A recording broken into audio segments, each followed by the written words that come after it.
Welcome to Rajesh kitchen. நம்ம சேனலில் இன்றைக்கி என்ன பார்க்க போகிறோம்னு பார்த்தீங்கன்னா லேயர் பரோட்டா பன்னீர் குருமா தான் பார்க்க போகிறோம். வாங்க எப்படி செய்யறதுன்னு பார்க்கலாம். இப்போ 4 பேருக்கு தேவையான அளவுக்கு லேயர் பரோட்டா செய்ய போகிறோம். அதுக்கு ஒரு 3/4 கிலோ அளவுக்கு மாவு எடுத்திருக்கோம். தேவையான அளவு உப்பு சேர்த்துருக்கோம். இப்போ ஒரு ஸ்பூன் சர்க்கரை போட்டுக்கிறோம்.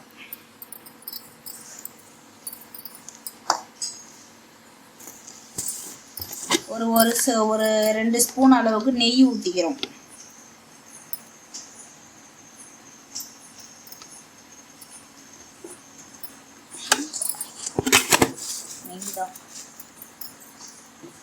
நெய் சேர்த்து பண்ணும்போது தான் நல்லா ஒரு சாஃப்டான பரோட்டா கிடைக்கும் நமக்கு. அதனால் இது எல்லாத்தையுமே இப்போ கலந்து விட்டுக்கிறோம். கலந்து விட்டு கொஞ்சம் கொஞ்சமாக தண்ணி தெளித்து பிசைய போகிறோம்.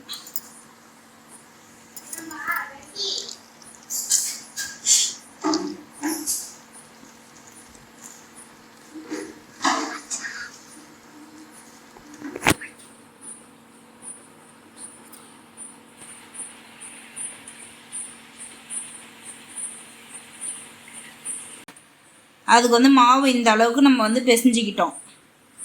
இப்போ இதில் மேலே ஒரு 2-3 ஸ்பூன் எண்ணெய் ஊற்றிக்கிறோம். நல்லா எண்ணெயை நல்லா மேலே தடவை ஊற்றி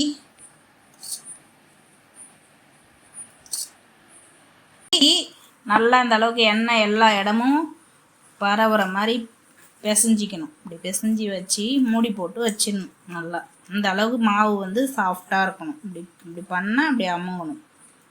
நல்லா சாஃப்டாக இருக்குது. சர்க்கரை நம்ம சேர்த்துக்கிறதுனால இது கொஞ்சம் நல்லா இலகும் மாவு. 1 மணி நேரம் கழித்து நம்ம மறுபடியும் பார்க்கலாம். அதுக்குள்ளே நம்ம சைட் டிஷ் பன்னீர் குருமா பார்த்துடலாம் எப்படி செய்யறதுன்னு. இப்போ நம்ம அடுப்பில் வானல் வச்சுக்கிறோம். இப்போ வதக்கி அரைக்கிற பொருளை மட்டும் இப்போ என்னென்ன போடுறதுன்னு பார்த்துக்கிறோம். ஒரு 2 ஸ்பூன் எண்ணெய் ஊற்றிக்கிறோம். 2 ஸ்பூன் எண்ணெய் ஊற்றணும்.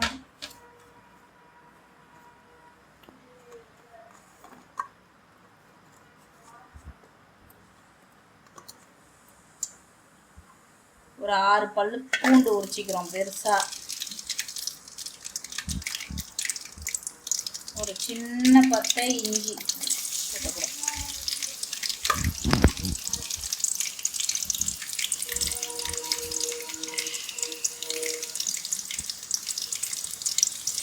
இதை நல்லா வதக்குறோம். ஒரு 5 நிமிஷம் இஞ்சி பூண்டு பச்சை வாசனை போகிற மாதிரி வதக்குறோம்.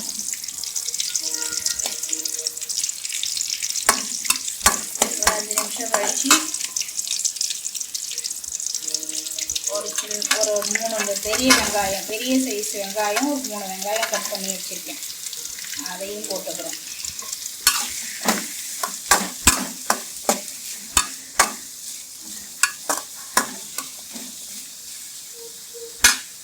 அது கூடவே காரத்துக்கு தேவையான ஒரு 3 பச்சை மிளகா, ஒரு பெரிய சைஸ் தக்காளி, இது எல்லாத்தையுமே போட்டு கொஞ்சம் நல்லா வதக்கிக்கிறோம்.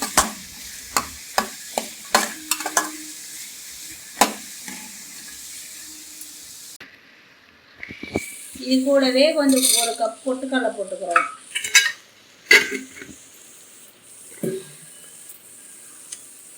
கொஞ்சமாக தேங்காயும், ஒரு பாதி தேங்காய், ஒரு 1/2 மூடி தேங்காய், 1/2 மூடி தேங்காயை கட் பண்ணி இதிலே சேர்த்துக்கிறோம்.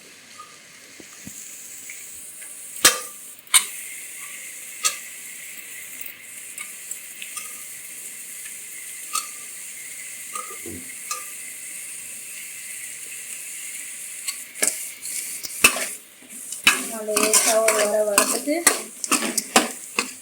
இதை மிக்ஸி ஜாருக்கு மாற்றிக்கிறோம்.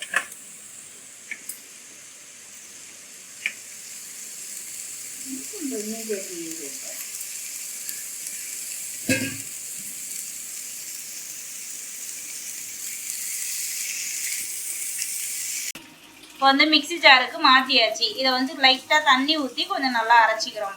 ஃபைன் பேஸ்ட்டாக அரைச்சிக்கிறோம். 2 ஸ்பூன் எண்ணெய், ஒரு 1/2 ஸ்பூன் நெய்,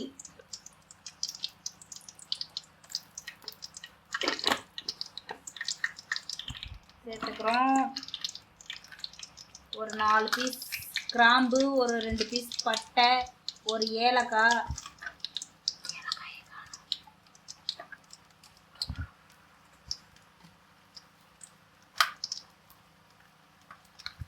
ஒரு சின்ன ஒரு ஏலக்காய் இது போட்டுக்கிறோம்.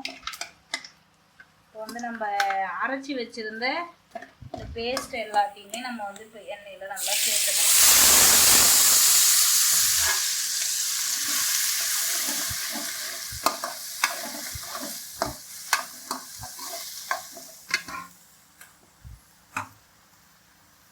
இப்போ வந்து நல்லா வதக்கியாச்சு. இப்போ அதுக்கு ஒரு மசாலா சேர்த்துக்கலாம். ஒரு ஸ்பூன் பெரிய டீஸ்பூனால் 1 ஸ்பூன் கரம் மசாலா போட்டுக்கிறோம். இப்போ வந்து ஒரு சின்ன ஸ்பூன் தனியாத்தூள் போட்டுக்கிறோம். ஒரு சின்ன ஸ்பூன் காரத்துக்கு, உங்களுக்கு காரத்துக்கு தகுந்த மாதிரி கார மிளகாத்தூள் போட்டுக்கோங்க. இது எல்லாத்தையுமே வந்து கொஞ்சம் நல்லாவே வதங்கணும். இப்போ இந்த தேங்காய் இப்போ நம்ம பேஸ்ட் அரைச்சது ஃபுல்லுமே வந்து நல்லா மசாலாவோட மிக்ஸ் ஆகணும்.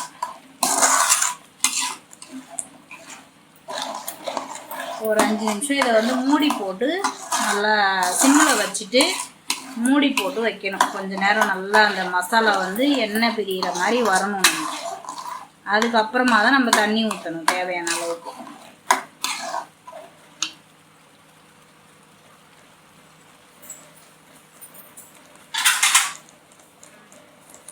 வந்து நம்ம மூடி போட்டு வச்சுக்கிறோம்.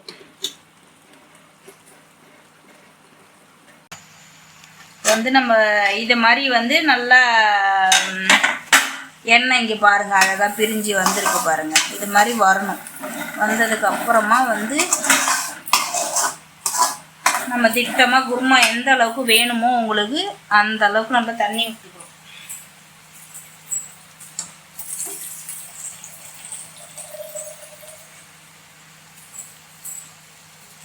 வந்து இந்த அளவுக்கு தண்ணி ஊற்றிக்கிறோம்.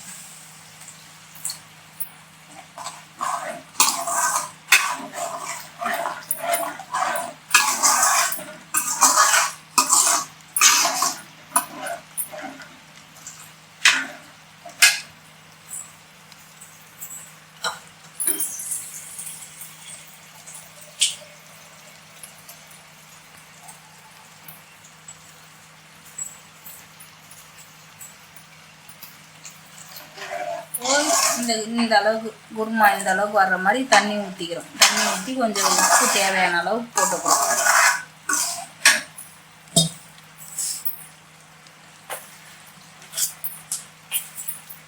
உப்பு தேவையான அளவு போட்டுக்கிறோம்.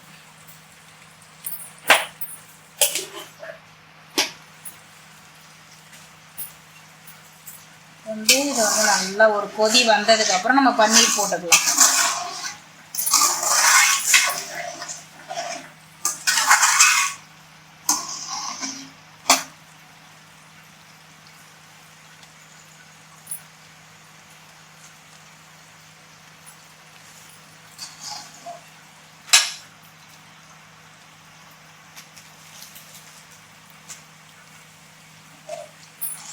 வந்து ஒரு கொதி வரட்டும் நல்லா.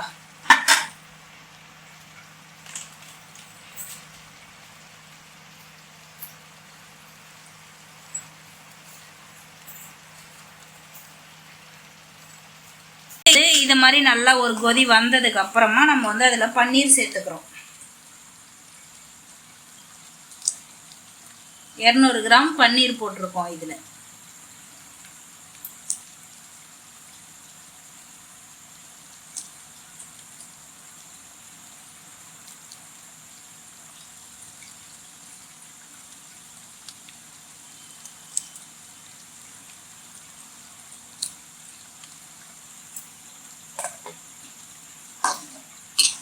வந்து மூடி போட்டு ஒரு 10 நிமிஷம் நல்லா கொதிக்க விடலாம். அப்போ தான் பன்னீர் வந்து மசாலாவை நல்லா ஊறி வரும்.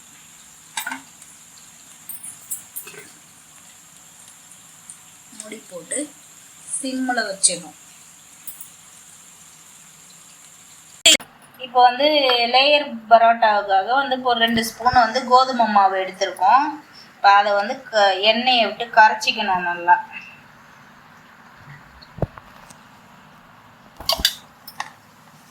எண்ணெயை விட்டு நல்லா இந்த அளவுக்கு கரைச்சிக்கணும்.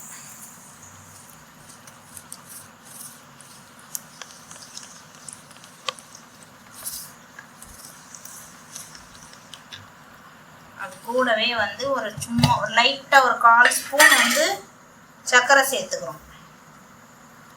1/4 ஸ்பூன் சர்க்கரை அதையும் வந்து இது கூட சேர்த்து நல்லா கரைச்சிக்கணும்.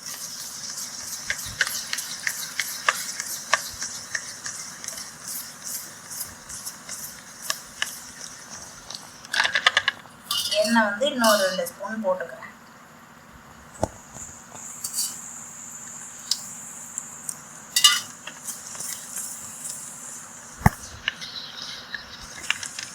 இது வந்து ஒரு பக்கம் இருக்கட்டும்.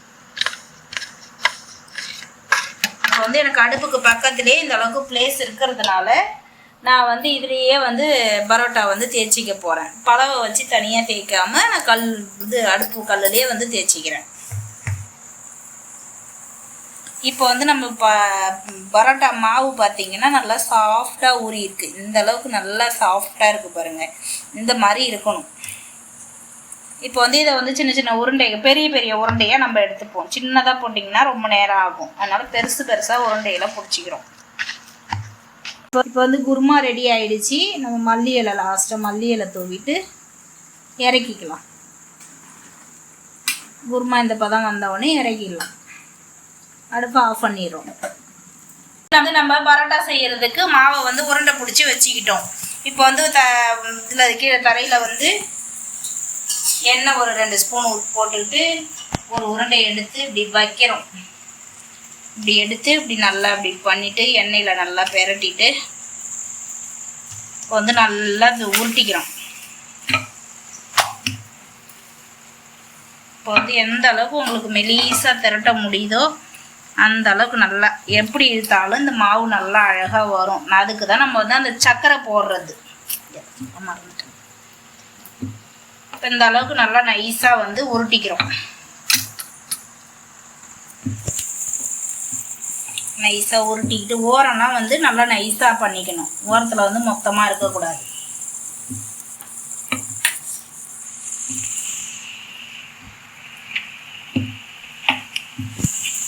வந்து நல்லா இந்த அளவுக்கு பரப்பிட்டு இப்போ வந்து நம்ம இந்த மைதா மாவு, கோதுமை மாவும் சர்க்கரை, எண்ணெய் இதெல்லாம் வந்து நம்ம கலந்து வச்சுருக்கிறத வந்து நம்ம மேலே எடுத்து இப்படி தட்டிக்கிறோம்.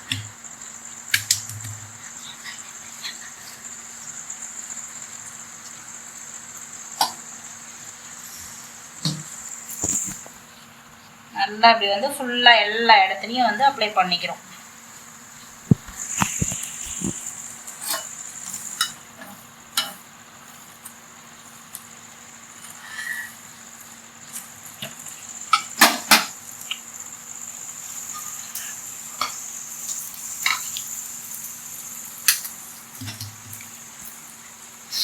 இப்போ வந்து இந்த கத்தியால் வந்து அப்படியே நல்லா மெலீஸாக அப்படியே கிட்ட கிட்ட கிட்ட கிட்ட கிட்ட கிட்ட கோடு போட்டுக்கிறோம்.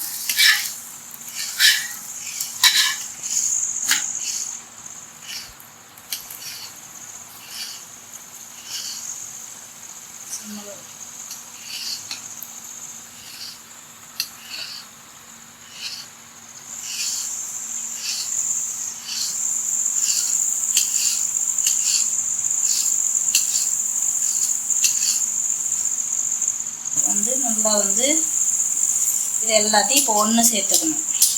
இப்படி இப்படி போடணும். ஒன்று மேலே ஒன்று, ஒன்று மேலே ஒன்று இப்படி போடணும்.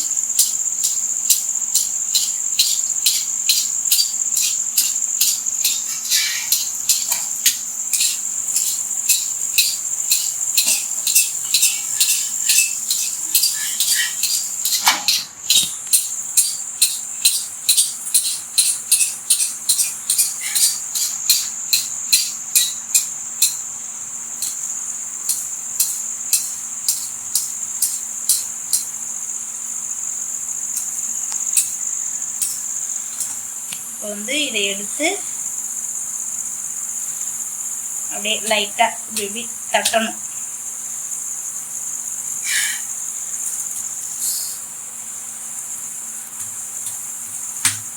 இப்படி தட்டும்போது கொஞ்சம் நல்லா நீண்டு வரும்.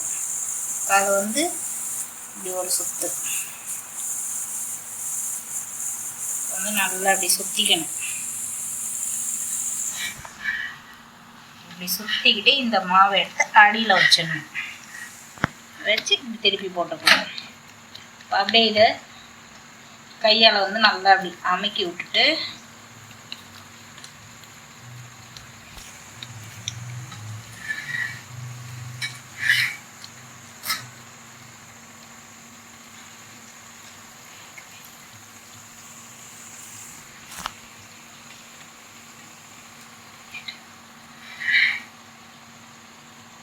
வந்து அப்படியே எடுத்து இதை தோசை கல்லில் போட்டுக்கிறோம். கல் வந்து சூடாக இருக்குது, நம்ம இதை அப்படியே போட்டுக்கிறோம்.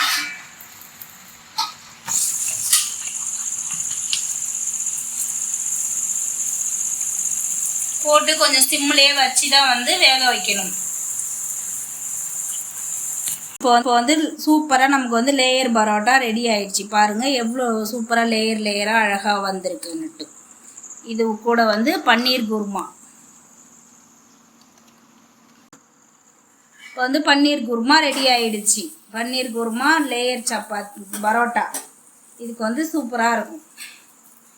மேலும் வந்து நெக்ஸ்ட் வீடியோவில் நம்ம பார்க்கலாம். அடுத்த வீடியோவில் பார்க்கலாம். தேங்க்யூ.